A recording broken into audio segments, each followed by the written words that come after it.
नमस्कार दोस्तों, मैं अंकुर उपाध्याय स्वागत करता हूं आप सभी का आपके अपने YouTube channel share market analysis में।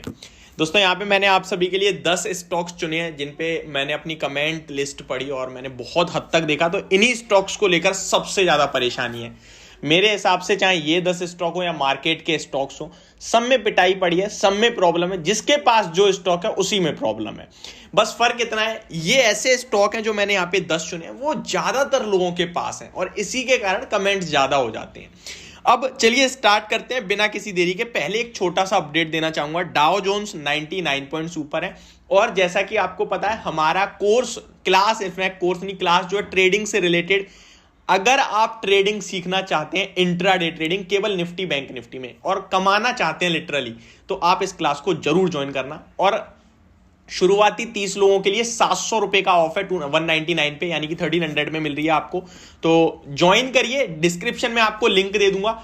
ऑलरेडी 5-7 स्लॉट रह गए हैं तो आप जा सकते हैं, ठीक है। अच्छा चलिए स्टार्ट करते हैं। तो यहाँ पे पहला स्टॉक जो मैंने देखा जिसमें आज काफी कमेंट्स हैं वो है ट्राइडेंट। ट्राइडेंट में आज स्टॉक में आपने गिरावट भी अच्छी खासी देखी है। और स्टॉक में बात करूं कि अगर आपके पास पोजीशन है तो क्या करना चाहिए, तो ट्राइडेंट का स्टॉक 31 रुपीज पे बंद हुआ है। मेरे हिसाब से एक नेगेटिव ब्रेकडाउन आया है, 28 to 27 रुपीज तक नीचे जा सकता है।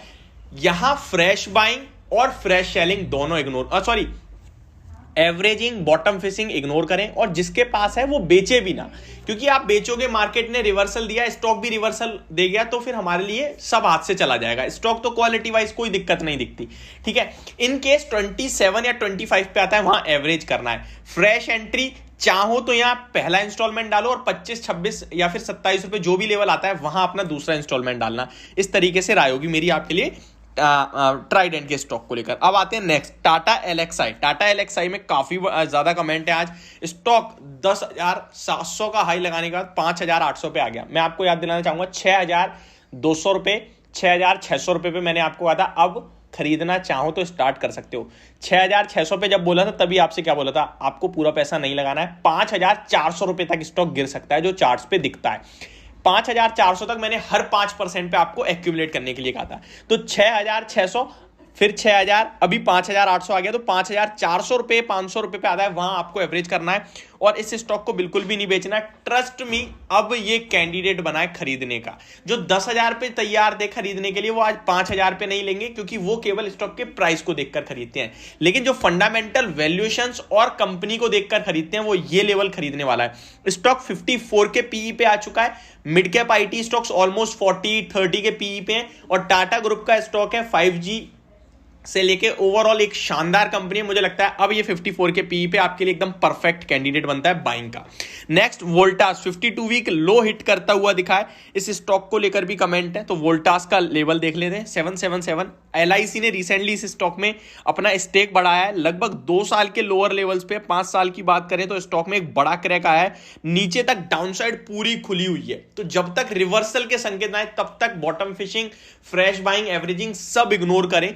मेरे हिसाब से जो लेवल है आप देखिए ना, 2020 15 जून 550 रुपए से चलना शुरू हुआ था स्टॉक, वन साइडेड 900 तक गया था। तो ये पूरा जो स्लोली ऊपर गया वो पूरा धीरे धीरे नीचे फिल हो सकता है। तो मैं आपसे क्लियरली कहूंगा सब इग्नोर कर दें। अगर आपके पास है तो थोड़ी पोजीशन भी हल्की कर सकते हैं। दोबारा रिवर्सल आएगा, बेशक 5-7% छूट जाएगा आपका, वो मेरे लिए अच्छा लगेगा, मुझे कोई दिक्कत नहीं है। लेकिन यहां से ज्यादा नीचे चला गया तो बड़ा लॉस हो सकता है। तो ये राय होगी वोल्टास पे। Next stock Barbeque Nation. इस स्टॉक को लेकर मैंने वैसे ज्यादा कमेंट्स नहीं है, कमेंट 1-2 ही है, इसलिए बात कर रहा हूं क्योंकि ये मैंने ही रिकमेंड करा था और शायद उन्होंने मेरे कहने से ही खरीदा है। तो आपको टेंशन लेने की जरूरत नहीं है। मैं आपसे क्या कहता हूं, जब मैं ट्रेड लेता हूं मेरा स्टॉप लॉस है, जब मैं इन्वेस्ट करता हूं तो मेरे पास मोटिव होता है। मेरा मोटिव अभी भी है, स्टॉक का प्राइस ऊपर नीचे हो गया उससे मेरा मोटिव इधर उधर नहीं हुआ। मेरा मोटिव था एमआईटी यूनिवर्सिटी ने अच्छी खासी खरीदारी करी है। स्टॉक को वैल्यूएशन वाइज देखूं तो बहुत सही दिखता है मुझे, और कहीं ना कहीं ये जो आपके लिए होटल स्टॉक्स हैं वो बस कर रहे थे। बट अभी अगर कोविड से रिलेटेड कोई दिक्कत आती है तो सबसे ज्यादा दिक्कत कहां होगी, होटल, एविएशन, टूरिज्म पे। तो वही दिक्कत दिख रही है आपको। बाकी ये कोविड का साया हटता हुआ दिखेगा, रॉकेट हो जाएंगे, चाहे वो इंडियन होटल हो, EIH होटल हो या फिर चार्लेट होटल हो या बारबेक्यू नेशन हो। तो आपको टेंशन लेने की कोई जरूरत नहीं है। अगर नीचे आता है एवरेज करने की सोचें, बहुत ही शानदार लेवल पे मिल रहा है अभी आपको। Next stock Reliance. अच्छा, रिलायंस से पहले मेरा एक व्यूअर है जिनका कंटिन्यू कमेंट आ रहा है उज्जीवन फाइनेंस के स्टॉक को लेकर, तो पहले मैं उसी के ऊपर बात करना चाहूंगा। कि उज्जीवन को लेकर जो उनका कमेंट है उस स्टॉक में कह रहे हैं कि भाई मैं कंटिन्यू 3 बार से वीडियो पे कमेंट कर चुका हूं बट आप रिप्लाई नहीं देते।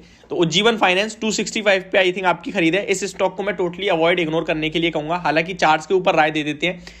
आपके पास बहुत सारी बैंक्स हैं, बहुत जगह है, आपको फाइनेंशियल स्टॉक में लेना है तो वहां लीजिए। यहाँ पे आपको क्या देखने पता नहीं, 6 महीने में बहुत शानदार भागा है स्टॉक, लगभग 122 से भागते भागते 298 300 पे आ गया। वहां पे लगभग एक बेस बनाया और वहीं से क्रैक हुआ है।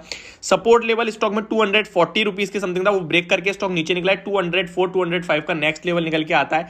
मेरे हिसाब से आपको जो बाउंस बैक मिलेगा अभी ट्रेंड लाइन का, हालांकि ब्रेकडाउन एकदम एज पे खड़ा है, अगर नीचे जाता है तो ब्रेकडाउन भी हो जाएगा। मुझे लगता है अगर मार्केट में कोई उछाल आता है और ये उछाल दे तो निकल जाना, कहीं और शिफ्ट हो जाना, बस मैं इतना कहूंगा अगर आप लॉन्ग टर्म के लिए पैसा बनाना चाहते हैं लिटरली तो। चलिए ठीक है, नेक्स्ट रिलायंस को लेकर बात करते हैं। रिलायंस पे भी काफी सारे कमेंट्स हैं और रिलायंस का स्टॉक देखिए, अगर आपको रिलायंस में भी डर लगने लगा ना तो इसका मतलब शेयर बाजार में आप केवल और केवल प्राइस एक्शन को मतलब देते हैं, महत्व तो देते हैं। आप भारत की सबसे बड़ी कंपनी को लेकर डरोगे तो फिर मैं तो यही समझूंगा ना।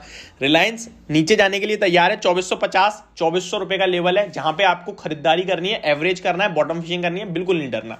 नेक्स्ट स्टॉक यहाँ पे वेदांता पे मैंने आज ही वीडियो बनाई थी। स्टॉक में अभी bottom fishing, fresh buying, averaging सब इग्नोर करें। 265 के अराउंड आता है, fresh buying, bottom fishing, averaging सब करना शुरू कर दें। 255 का स्टॉप लॉस होगा, ठीक है। नेक्स्ट टाटा पावर, बड़ा वाला क्रैक हुआ है, 198 200 के नीचे बंद हुआ है। मैंने आज आपको लाइव सेशन में चार्ट खोल के दिखाया था प्रॉपरली।